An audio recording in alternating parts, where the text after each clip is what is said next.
Hi guys, welcome back to my YouTube channel. ഇന്ന് നമ്മളൊരു ക്ഷേത്ര ദർശനത്തിനാണ് കേട്ടോ പോകുന്നത്. അത് കോഴിക്കോട് തന്നെയുള്ള മേൽപ്പഴനി എന്ന് പറഞ്ഞ ഒരു ക്ഷേത്രമാണ് കേട്ടോ. പഴനി പോലെ തന്നെയാണ് കേട്ടോ ഈ ക്ഷേത്രം സ്ഥിതി ചെയ്യുന്നത് മയിലാടുംകുന്നിലാണേ. കോഴിക്കോട് ടൗണിൽ നിന്നാണെങ്കിൽ ഒരു 10 കിലോമീറ്റർ ഉണ്ട് കേട്ടോ. മെഡിക്കൽ കോളേജിൻ്റെയൊക്കെ അവിടുന്ന്, കോഴിക്കോട് മെഡിക്കൽ കോളേജ് അവിടുന്ന് ഒരു 2-3 കിലോമീറ്റർ ഉള്ളൂ കേട്ടോ ഇവിടേക്ക്. മയിലാടുംകുന്നിലാണ് ഇത് സ്ഥിതി ചെയ്യുന്നത്. അപ്പോൾ ഇവിടെ പഴനിയിലുള്ള പോലെ തന്നെ തലമുണ്ടലം ചെയ്യലൊക്കെ ഉണ്ട്. തലമുണ്ടലം ചെയ്യുന്നത് മേൽപ്പഴനി മഠമുണ്ട്, അവിടെയാണ് തലമുണ്ടലം ചെയ്യുന്നത് കേട്ടോ. പിന്നെ ഇവിടേക്ക് നമുക്ക് പടിക്കെട്ടുകളിലൂടെയും വരാം, റോഡ് മാർഗവും വരാം. അപ്പോൾ വണ്ടിയിൽ വരുന്നവർക്കാണെങ്കിൽ റോഡ് മാർഗം വന്ന് സന്നിധാനത്ത് തന്നെ നമുക്ക് വണ്ടി പാർക്ക് ചെയ്യാനുള്ള സൗകര്യമൊക്കെ ഉണ്ട് കേട്ടോ. ശരിക്കും പടിക്കെട്ടിലൂടെ കയറി വന്നെന്നാണ് പറയുന്നത്. നമ്മൾ റോട്ടിലൂടെയാണ് കേട്ടോ വന്നത്. വണ്ടി പാർക്ക് ചെയ്ത് മുകളിൽ വണ്ടി പാർക്ക് ചെയ്തിട്ട് പിന്നീട് നമ്മൾ പടിക്കെട്ടുകൾ ഇറങ്ങി കേട്ടോ. പടിക്കെട്ടുകളൊക്കെ ഇറങ്ങി ഒന്ന് കയറുകയും ചെയ്തേ. ഈ ക്ഷേത്രം പണി കഴിപ്പിച്ചിട്ടുള്ളത് ശ്രീ ശരവണ ബാബാജിയാണ് കേട്ടോ. ഞാൻ ഇവിടെ വന്നപ്പോൾ ഇവിടുത്തെ സ്റ്റാഫിനോടൊക്കെ ഈ ക്ഷേത്രത്തെക്കുറിച്ചൊക്കെ ചോദിച്ചിട്ടുണ്ട്. അപ്പം നമ്മളെന്തായാലും ഇവിടെ വന്നല്ലോ, അപ്പോൾ വീഡിയോ ഇടുമ്പോൾ മറ്റുള്ളവർക്ക് കുറച്ച് ഉപകാരം ആയിക്കോട്ടെ എന്ന് ഓർത്തിട്ട് നമ്മൾ ഇതിനെക്കുറിച്ച് അറിയാൻ പറ്റുമല്ലോ, ഈ ക്ഷേത്രത്തെക്കുറിച്ച് ഇപ്പോൾ വീഡിയോ കാണുമ്പോൾ എല്ലാവർക്കും അറിയാൻ പറ്റണമല്ലോ എന്ന് വിചാരിച്ചിട്ട് ഞാനെല്ലാം ഒന്ന് ചോദിച്ചിട്ടുണ്ട് കേട്ടോ. അപ്പോൾ അത് ഞാൻ ഇതിൽ പറയുന്നുണ്ടേ. ഇപ്പോൾ ഇവിടെ നമ്മൾ പടിക്കെട്ടിലൂടെ കയറി വരുമ്പോൾ ആദ്യം പാദവിനായകരുടെ തിരുമുന്നിലാണ് കേട്ടോ എത്തുന്നത്. പിന്നീട് നമ്മൾ കുറച്ചും കൂടെ ഉള്ളിലേക്ക് വരുമ്പോൾ അവിടെ ശ്രീ ഇടുമ്പൻ സ്വാമിയുടെ പ്രതിഷ്ഠയുണ്ട്. പിന്നെ വീരപ്രതാപ ആഞ്ജനേയ സ്വാമിയുടെ പ്രതിഷ്ഠയുണ്ട്. ആഞ്ജനേയ സ്വാമിയുടെ പ്രതിഷ്ഠയുടെ ഇടതുവശത്തായി മാറി അവിടെ ഒരു ശ്രീ ഭോഗർ സ്വാമിയുടെ പീഠമാണ് കേട്ടോ ഉള്ളത്. പിന്നെ നമ്മൾ കയറി വരുമ്പോൾ പ്രധാന സന്നിധാനമാണുള്ളത് കേട്ടോ. അവിടെ പടിഞ്ഞാറ് ദർശനമായിട്ട് ബാലഗണപതി ഉണ്ട്, കിഴക്ക് ദർശനമായിട്ട് ശിവപാർവതിമാരും ഉണ്ട് കേട്ടോ. പിന്നെ 30 മുക്കോടി ദേവതകളുടെ സംഗമ സ്ഥാനമായ ഒരു പാലമരമുണ്ട്. പാലമരവും ചെങ്കൽ പീഠവും നമുക്ക് സന്നിധാനത്ത് എത്തിക്കഴിയുമ്പോൾ കാണാം. പിന്നെ ഉള്ളത് ഗുരുപീഠമാണ് കേട്ടോ. അവിടെ പഞ്ചലോഹത്തിലുള്ള വേലുണ്ട്. പിന്നെ അവിടെ ഉള്ളത് കെടാവിളക്കാണ് കേട്ടോ.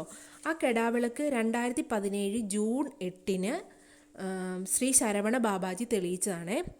ആ കെടാവിളക്കിൽ നമ്മൾ എണ്ണ സമർപ്പിക്കുന്നത് അവിടുത്തെ ഒരു പ്രധാന വഴിപാടാണ് കേട്ടോ. പിന്നെ ഉള്ളത് നാഗക്കാവാണ്.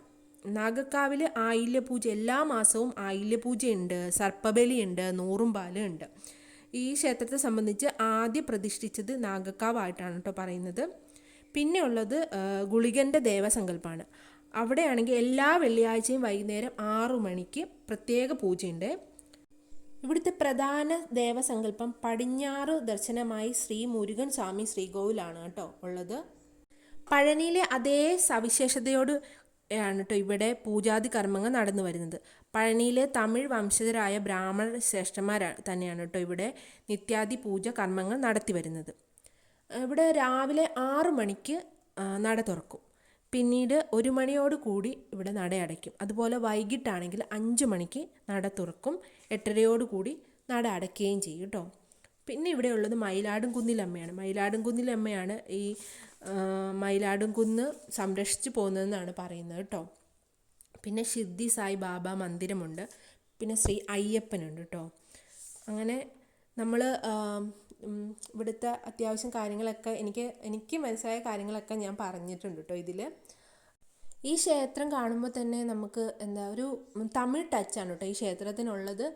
ഒരുപാട് നിറങ്ങളും ഒക്കെ ഉണ്ട് ക്ഷേത്രത്തിൽ, ഒരുപാട് നിറങ്ങൾ കൊണ്ടാണ് കേട്ടോ. അതുപോലെ ഒരുപാട് പണികളും ഒക്കെ ഉണ്ട് ക്ഷേത്രത്തിൽ. നമ്മൾ ഈ ക്ഷേത്രത്തിൽ എത്തുമ്പോൾ നമ്മൾ തമിഴ്നാട് എത്തിയ പോലെ തോന്നും കേട്ടോ. തമിഴ്നാട് ഒരു ക്ഷേത്രത്തിൽ നമ്മൾ പോയ പോലെയാണ് തോന്നുന്നത്.